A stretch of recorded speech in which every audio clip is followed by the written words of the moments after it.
coming today, which is Thursday, and like. No, I didn't say that. I didn't say that. The rabbi said that. Oh, the rabbi said that like the Messiah is coming today, but like, will the coming of Messiah really affect China and those countries, or is all their personal beliefs? Okay, listen. I know this is hard for you guys to understand, but China doesn't matter. Okay, only Israel matters. United States, China, Russia does not matter. The only thing that matters is Israel. Okay, only matters is the people in Israel, the Jews. Their spiritual state will determine the fate of the world.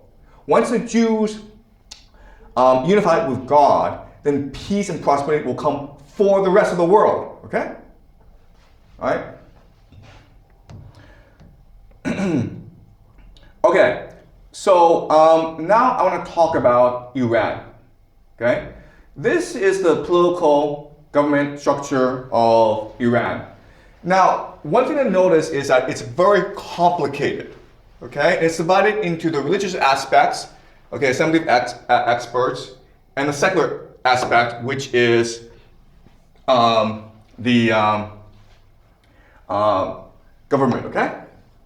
So it's a government, but the Islamic clerics are at the very top. And this is the dual identity of Iran, okay? And this is their last presidential election. And as you can see, it's a pretty divided country, where people in the middle voted for Jalali, but people in the outskirts voted for Pezeshkian, okay? So there's a lot of conflict in Iran, not just political, religious, but also ethnic as well. All right, so let me explain very quickly what I see is the major divide in Iran, okay? So of course you have the Islamic theocracy. And they're in conflict with secular nationalists.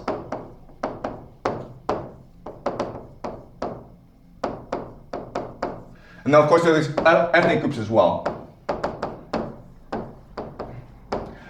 I don't really think the ethnic groups matter that much, okay? What really matters is a conflict between the secular nationalists and the Islamic theocracy. Right? So basically the rural-urban divide. People who are well-educated and want to see Iran as a secular state that promotes democracy and progress in science versus these religious individuals, okay? Now, what happens is that in a war, you become more extreme. So what will happen is that the Islamic theocracy will transition into Shia eschatology or martyrdom, okay? Where they think that this war is about having the 12th Imam, Mahdi, who is basically the Messiah, return to lead them to war against the great Satan, which is Israel and the United States, okay? So over time, the Islamists will become much more radical. This will force the secular nationalists to also become much more radical as well. So they will become Persian exceptionists, okay? And what this means is that Persian exceptionalism, which just means that Persia is the greatest civilization in human history, and therefore it is worth dying for. It is worth fighting for. The survival of the Persian civilization is much more important than the survival of the Iranian state. Okay? So the great question for the Iranians is, are they able to reconcile the differences between these two strands of the culture? Or will this lead to civil war in Iran? Okay? We are seeing civil war in Israel. We're seeing civil war in America. Iran cannot afford to fight a civil war at this time because they're being bombarded by two very powerful nations, the Israel and America, okay? But unfortunately, the law of proximity teaches us that people are much more interested in their own internal conflict than the outside global conflict, okay? And so this understanding now gives us, helps us answer the three big questions of today, right? How are these leaders getting killed? Why are they getting killed? And what will this mean for the rest of the world, okay? And so the first two questions, how are they getting killed? Why are they getting killed? They're getting killed because of these civil conflicts within these nations, okay? These different factions are providing intelligence to their enemies in order to limit their internal enemies, right? That's, again, I don't have evidence, but I think according to game theory, that's the best explanation for how these leaders are getting killed. Because again, it's not that easy as a foreign nation to identify the location precisely of that leader, okay? And what we're seeing in this war is both the Iranians and Israelis are doing a very excellent job of killing each other's leaders. And that's not actually common, right? So I think this civil conflict within these nations offers the best guide, the best understanding of why this is happening, okay? The third question is, where's the world going? As you can see from these conflicts, it seems as though the world can only become much more theocratic in the end, okay? So what's happening is, at the end of the day, this war in Iran, in the Middle East, it's really a war between two different competing visions of the world, okay? You have the global secular financial order, okay? And this is the world that we live in today. And they're fighting against a nationalist theocracy, theocratic order, all right? So this is what we can expect over the next 5 to 10 years, where Iran becomes much more theocratic and extreme and nationalistic. Israel abandons democracy and embraces theocracy. America will also abandon democracy and embrace theocracy, because that is a general trend of the world. Okay? All right? Okay, so what I want to do in next class is discuss how the world will change next 5 to 10 years. All right? Okay, any questions? Okay?